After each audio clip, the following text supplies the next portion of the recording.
মুক্তিযোদ্ধার সন্তান ইরেশ জাকের কেন জুলাই ষড়যন্ত্রে জড়িয়ে পড়ল?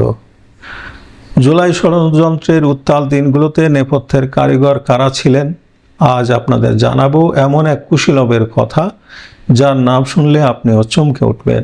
তিনি ইরেশ জাকের, বরেণ্য অভিনেতা আলী জাকেরের পুত্র। কিন্তু প্রশ্ন হলো, যে পরিবার বঙ্গবন্ধুর স্নেহধন্য ছিল তারা কেন এই ষড়যন্ত্রে? ইরেশ জাকেরদের পারিবারিক ব্যবসা প্রতিষ্ঠান এশিয়াটিক। জানেন কি এই বিশাল সাম্রাজ্যের শুরুটা কিভাবে? 1972 সাল এক পাকিস্তানি ব্যবসায়ীর ফেলে যাওয়া এই প্রতিষ্ঠানটি জাতির জনক বঙ্গবন্ধু শেখ মুজিবুর রহমান নিজ হাতে তুলে দিয়েছিলেন আলী জাকেরের হাতে। অথচ সেই স্নেহের প্রতিদান আজ কিভাবে দেওয়া হচ্ছে?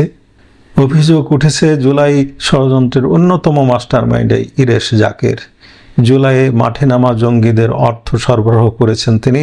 শুধু তাই নয়, টেলিভিশন, মিডিয়া, নাটক ও বিজ্ঞাপনের অনেক শিল্পীকে মাঠে নামাতে সরাসরি ইন্ধন জুগিয়েছেন। তার প্রতিষ্ঠান এশিয়াটিকের উত্তরা ও মগবাজারের দুটি ভবনে জুলাই জঙ্গিদের আশ্রয় এবং গোপন মিটিংয়ের সুযোগ করে দেওয়ার মতো গুরুতর তথ্যও এখন সামনে আসছে। ষড়যন্ত্রের জাল কতদূর বিস্তৃত? প্রমাণিত কুশীলবদের সাথে তার যোগাযোগ ছিল নিবিড়।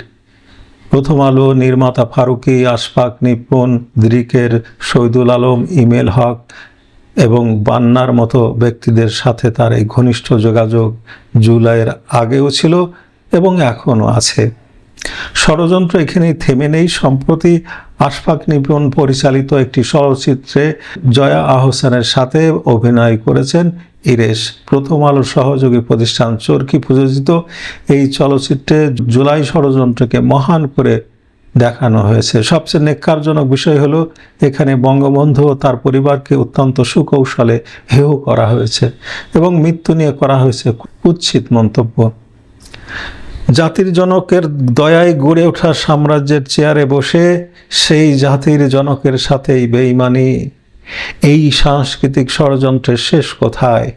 পুরো বিষয়টি নিয়ে আপনার কি মতামত কমেন্ট করে জানান আমাদের, আর ভিডিওটি শেয়ার করে সত্য ছড়িয়ে দিন।